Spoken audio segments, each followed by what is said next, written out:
মমতা ব্যানার্জি যে মিথ্যা কথাটা বলেছে তার পক্ষে সাজানোর জন্য বিপদে পড়লে তাকে আঁকড়ে ধরার কাজটাই প্রকৃত হিন্দুর কাজ। পুলিশের এগেনস্টে সিবিআই করার জন্য কলকাতাতে এসেছে। চাপ দেওয়ার চেষ্টা করছিল, মানে কি চাপ তো দেওয়ার চেষ্টা করছিল, প্লাস আবার টাকা নেওয়ার কথা বলছিল, চাকরি দেওয়ার কথা বলছিল। আমি টাকাও নেবো না, চাকরিও নেবো না। নিজেরাই বেরিয়ে এসেছিল, আপনারা জানেন সেটা কালকে পুলিশের সামনেও বলেছে। এদের আসার মূল উদ্দেশ্য হচ্ছে গত 11-12 তারিখের যে ঘটনা, 11 তারিখের খুন ইনার বাবা এবং দাদাকে, এরা প্রথমে পুলিশের কাছে 9 জনের নামে এফআইআর করে। 2-3 জন অ্যারেস্ট হওয়ার সত্ত্বেও বাকিরা অ্যারেস্ট হয়নি এবং যে বিপুল পরিমাণ ক্ষয়ক্ষতি হয়েছে যা নিজে আমি চোখে দেখে এসেছি, তার ক্ষতিপূরণও হয়নি। এবার সেভারেল টাইম বলেছে, অনেকের সামনে বলেছে, আমার সামনেও আমি যেদিন যাই সেদিন বলেছি। বিষয়টা হচ্ছে এরা পুলিশের এগেনস্টে সিবিআই করার জন্য কলকাতাতে এসেছে। কিন্তু যে কায়দায় এখানে কালকে ঘর ভাঙা হয়েছে, ওনারা ছিলেন মহিলারা কতগুলো বাচ্চা নিয়ে, হ্যাটস অফ। ওখানে তো তখন প্রথমে অন্য কেউ ছিল না, ওদের বাড়ি 2 জন নাবালক ছেলেই ছাত্র, তারাই কিন্তু পুলিশকে প্রথম বাধা দেয়। এর ফলে 1 ঘন্টা সময় পেয়ে লয়ার বা বিজেপির নেতারা, বিশেষ করে সজল ঘোষ, তরুণজ্যোতি তেওয়ারি, সংসদে পণ্ডা, কৌস্তব বাগচি, ইজুস কানোরিয়া এবং আরও অনেকে, আমাদের লয়ার সূর্যনীল সহ অনেকেই, কৌস্তব সহ লয়ার সহ অনেকেই পৌঁছে, আমাদের মহিলা লয়াররাও পৌঁছে যায়, সাধারণ মানুষও যুক্ত হয়, জানার দেবাশিস জানাও আছে, অনেকেই এসছে, প্রতিবাদে সামিল হয়েছে। কিন্তু এরা একটা অসম সাহসের সঙ্গে মাথা উঁচু করে নিজেদেরকে বিক্রি করেনি। 3 বার 10 লক্ষ টাকা করে চেক নিয়ে সরকারি লোক, পুলিশের লোক এডিএম গেছে। ইনার মা এবং এনার বৌদি এবং ইনি নিজেও বলেছেন আমরা বিচার চাই, আর এই সরকারের পুলিশের জন্য আমার বাবা ও দাদা খুন হয়েছে, আমরা অন্য সবার সাহায্য নিব, তো আমরা পশ্চিমবঙ্গ সরকারের সাহায্য নিব না। যে সাহায্য কলকাতা হাইকোর্ট কম্পেনসেশন করার জন্য তারা যে 3 ম্যান কমিটি করেছে, জাতীয় মানবাধিকার কমিশন, স্টেট রাজ্য মানবাধিকার commission, state legal services authority, এই 3 জনের প্রতিনিধি যে কম্পেনসেশন রেকমেন্ড করবে, কোর্ট যে কম্পেনসেশন স্যাংশন করবে, আমরা অধিকার আদায় করব। আমরা কারো দয়া ভিক্ষা নিতে রাজি নেই, বিশেষ করে পশ্চিমবঙ্গ সরকারের। কালকে ঘটনার পরে এই ভাইকে, চন্দন দাসের ভাই এবং হরগোবিন্দ দাসের পুত্র, একে তুলে নিয়ে যায়। তুলে নিয়ে গিয়ে থানায় নিয়ে গিয়ে ফলস এফআইআর লেখায় এবং একে দিয়ে ভিডিও করে যে এর বাড়িতে পরশুদিন একটি কালো না কি কালারের স্করপিও এসে জোর করে নাকি তার পরিবারের লোককে তুলে নিয়ে আসে।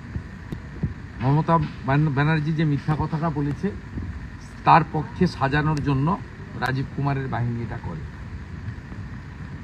পুলিশ চলে যাওয়ার পরে আজকে উনি ট্রেনে উঠে বহরমপুর থেকে বিধায়ক কাঞ্চন মৈত্রর সহযোগিতা নিয়ে সরাসরি কলকাতা পৌঁছায়। পৌঁছে ওনার মাকে ফোন করে, মা আপনি কোথায় আছেন? ওরা যেহেতু গেস্ট হাউসে এই অবস্থা, আমি আমার এখানে রেন্টাল হাউসে ওদেরকে তুলে নিই। কালকে এখানে এমএলএ অশোক দিন্দা, জাতীয় মহিলা কমিশনের সদস্য অর্চনা মজুমদাররা পাহারা দিয়েছে সারা রাত্রি। আজকেও 2 জন এমএলএ এদেরকে পাহারা দেবে।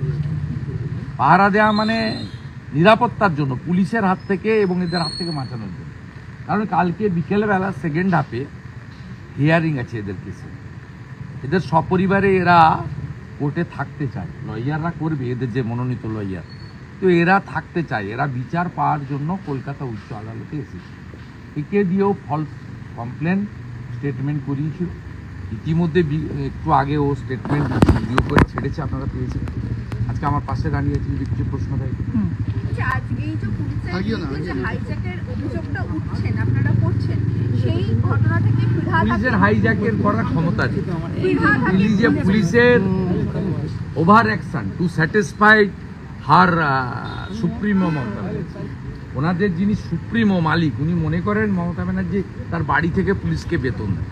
বেতনটা যে আমার আপনার টাকা ট্যাক্সের পয়সা থেকে দেয়, এই নত্যসত্য জ্ঞান মমতা পুলিশ হারিয়ে ফেলেছে।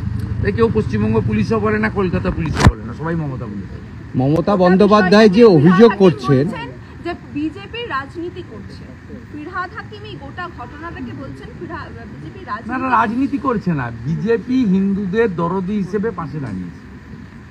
এই লোকগুলোকে যদি কালকে সজল, তরুণজ্যোতি, কৌস্তব, শঙ্কু, সূর্যনীলরা, পীযূষ কানোডিয়ারা না সাপোর্ট করতো, কালকে ওদের তো তুলে নিয়ে চলে যেত। এই ভাইকেই তো থানাতে রেখেছিল। ভাই কালকে কখন তুলে রেখেছে ভাইকে? কি হয়েছিল আপনার সঙ্গে, কি করেছে? তোমরা ছোট নিয়ে। আমাকে রাত্রি 11:30টার সময় ঘরে আবার নিয়ে আসে, দিয়ে সিকিউরিটি রাখে। আমি কোথাও পেচ্ছাপ করতে গেলেও আমার পেছনে সিকিউরিটি থাকে, পিছে টয়লেট করতে গেলেও আমার পেছনে সিকিউরিটি থাকে, বাড়িতে কোনো কাজ করতে গেলেও আমার পেছনে সিকিউরিটি থাকে, আমার মিসেসেরও পেছনে আগে সিকিউরিটি থাকে। এইরকম করে টর্চার করছে আমাদের। না কিন্তু আপনাকে দিয়ে কি লেখানো হয়েছিল? লেখানো হয়েছে কি এইগুলো দাম দাও, এইভাবেই করো, কিডন্যাপারি করো, এইসব করো। আমি তো কিডন্যাপে কোনো কিছু করিনি। ওরা আমার মায়ের স্বেচ্ছা এসেছে কলকাতায় হাইকোর্টে কেস করার জন্য, এনআই তদন্ত নেওয়ার জন্য। মানে আপনাকে দিয়ে বলানোর চেষ্টা হয়েছে আপনার কথা অনুযায়ী যে বিজেপির লোকেরা আপনার মাকে জোর করে তুলে নিয়ে নাম গেছে, দিয়ে। তাই তো? হ্যাঁ, বিজেপির নাম দেয়, কয়েকজনের নাম দিয়ে। কারা তুলে নিয়ে এসছে আপনাদেরকে, নামগুলো কি কি? নাম এখানে দেওয়া হয়নি, ওইখানে আমাদের কে তুলে নিয়ে গেছিল থানায়? তো বলছি তো। আমাদেরকে নিয়ে গেছিল। কিন্তু আপনার বক্তব্য কি, মানে আপনারা স্বইচ্ছায় আমরা স্বেচ্ছায় কলকাতায় এসেছি আমার মায়ের বোনে। বললাম তো পারপাস কোর্টে আসার জন্য। আচ্ছা, মুখ্যমন্ত্রী আজকেও আপনার মুর্শিদাবাদে গিয়ে বলেছে যে আপনাদেরকে জোর করে নিয়ে আসছি। না, কোনো জোর করে নাই। আমাদের মা, দিদি, বৌদি স্বেচ্ছায় কলকাতায় এসেছে কোর্টে, হাইকোর্টে কেস করার জন্য। মানে এই যে এখানে যে রয়েছেন সেটাও আপনারা স্বইচ্ছা? স্বেচ্ছায়। এখানে তো আমি এনেছি, ওখানে আক্রান্ত হয়েছে বলে। রাজ্যের বিরোধী দলনেতা মানে কি? বিরোধী দলনেতা মানে পশ্চিমবঙ্গ সরকার এবং সরকারি দল দ্বারা আর জেহাদিদের দ্বারা যে আক্রান্ত হবে তার পাশে দাঁড়াবো। এই পরিবার সিপিএম করেছে কি বিজেপি করেছে আমার জানার দরকার নেই। আপনি কালকে ওখানে আক্রমণ করেছেন বলে আমি আমার রেন্টাল অফিস বা এখানে যে একটা দুটো রুম আছে এদেরকে নিয়ে এসে সেফ জায়গায় রেখেছি। তা আমার দায়িত্ব। আমি বলেছি আপনারা যদি সেফ জায়গায় থাকতে চান, কারণ ওদের আজকে কোর্টে ইম্পর্টেন্ট কাজ ছিল, কালকে কোর্টে ইম্পর্টেন্ট হিয়ারিং আছে। সহযোগিতা করা এটা আমার ডিউটির মধ্যে পড়ে, এটা লিডার অফ অপোজিশনের ডিউটির মধ্যে পড়ে। আর সবার আগে হিন্দু, শুধু মিছিলে হিন্দু হিন্দু ভাই ভাই বললে হবে না। হিন্দু ভাই বিপদে পড়লে তাকে আঁকড়ে ধরার কাজটাই প্রকৃত হিন্দুর কাজ। এই কাজটা যারা করবে তারা প্রকৃত হিন্দু। উনি কি বাম করতেন, লাল করতেন, কি সাদা করতেন আমার দেখার দরকার নেই। এখানে তো একজন কংগ্রেসের পঞ্চায়েত মেম্বার মহিলা আছেন। রং দেখে ব্যাপার না, আমরা হিন্দুদের উপর পুলিশ এবং মমতার অত্যাচারের বিরুদ্ধে প্রত্যেকটা হিন্দু যে যেখানে সাহায্য চাইবে আমরা করব, সাহায্য অফার করব, গ্রহণ করলে আমরা ঝাঁপিয়ে পড়ব। যে পুলিশ আপনাকে তুলে কি না, ওদের বাড়ির দুটো ছেলে ওরা নাবালক বলে আমি টিভিতে মানে আপনার ক্যামেরায় আনবো না, ওরা 18 কম বয়সী বয়স, ওদেরকে দেখানো উচিত হবে। এটা আমি ওই দুটো ছেলেই 45 মিনিট ঠেকিয়ে রেখেছি। প্রথম পীযূষ কানোডিয়া পৌঁছেছে, তারপরে আস্তে আস্তে অনেক নেতৃত্ব, অনেক লয়ার, অনেক মানবাধিকার কর্মী অনেকে এসে পৌঁছেছে, তারপরে অনেক ভঙ্গ দিয়েছে। কিন্তু এইভাবে আপনি কতদিন, মানে যা পরিস্থিতি বা মমতা ব্যানার্জিকে শ্রীঘরে না পাঠানো পর্যন্ত চলবে, ননস্টপ। মমতা ব্যানার্জি দাঙ্গাবাজ, মমতা ব্যানার্জি চোর, মমতা ব্যানার্জি খুনিদের প্রশ্রয়দাতা, মমতা ব্যানার্জি তোষণ করেন। হরগোবিন্দ দাস, চন্দন দাসের মৃত্যুর জন্য মমতা ব্যানার্জির পার্টির ক্যাডার এবং পুলিশ দায়ী।